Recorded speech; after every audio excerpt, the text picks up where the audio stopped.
Alright, I have a size 11.5 ring to make out of this micarta here as an order, and I figured I might as well go ahead and time-lapse the process. So, let's get into it.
Alright, so we just got the inside of the ring all turned up and finished, and here is what we have. Working with this canvas micarta, I'm beginning to learn that dry sanding is the better way to go on your rougher grits. Up until about 400 grit, I'm thinking it's better to dry sand. Seems to take away a little bit more material and work a little bit better. But anyways, here we are. Nothing fancy yet. The inside is sanded up to 800 grit, and that's all the further I ever go on most of my rings on the inside. On the outside I normally go up to 1500 grit. However, on these micarta rings I'm only going up to 800 grit as well. So we'll go ahead and turn the outside and then polish, sand it and shape it and polish it and get it ready for the next step.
So now that the entire ring has been sanded up to 1800 grit on the inside and the out, and the whole thing has been shaped, now I'm going to coat the entire thing in super glue with just a real thin layer, and then I'm going to go back and sand that layer off. What that super glue does is it hardens up any little extra fuzzies that have escaped from the micarta and are still sticking out that need to be sanded, and it'll just help get a cleaner and smoother finish across the entire surface of the ring.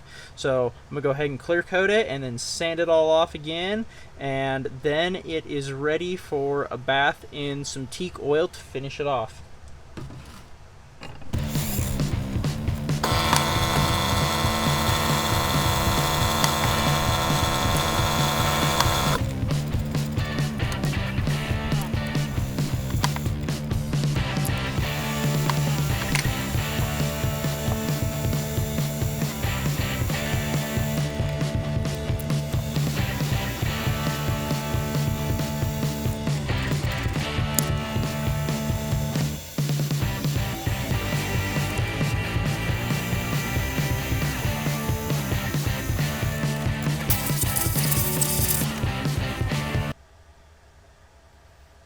And there we go. So we have all of the super glue sanded off of the outside of the ring, and now we have the smoothest finish we're going to get without clear coating it. So now what we're going to do is we're going to take this over and drop it in a bath of teak oil and let it soak for just a couple of seconds, and we'll pull it out and let it sit and dry off for about an hour. And then after that hour's done, I like to take them over to the buffing wheel, I wipe off all the excess oil with a rag after it's sat for about an hour, then take it to the buffing wheel and buff it up, and it's all finished. So we'll go take it and put it in the teak oil so you guys can see those colors really pop when it soaks up the oils.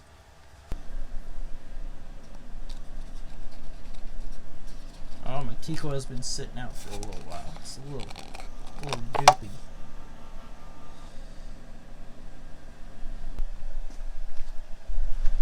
Alright, let's try this again. I already dunked the ring once, and you can see that the colors are popping pretty good there.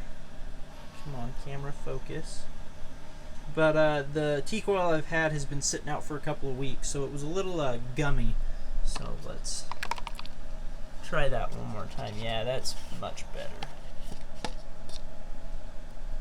There we go. That looks better. Alright, that's better.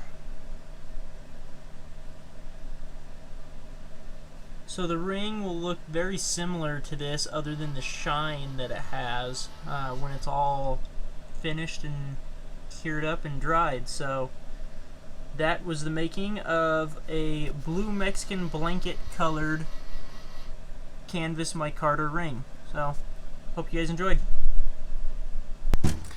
So real quick, just for clarification, the material I'm using is this canvas G-Carta material by Greg Hansen.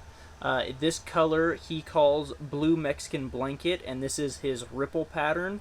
And for the most part, when I use other people's materials, such as Greg's or Tom from Beyond Wood Products, I keep the name of the ring that I make out of it the same as the name for the colorway that the material maker uses, kind of just to keep the credit where it belongs. However, when I cast my own material, I come up with all sorts of funky names for it.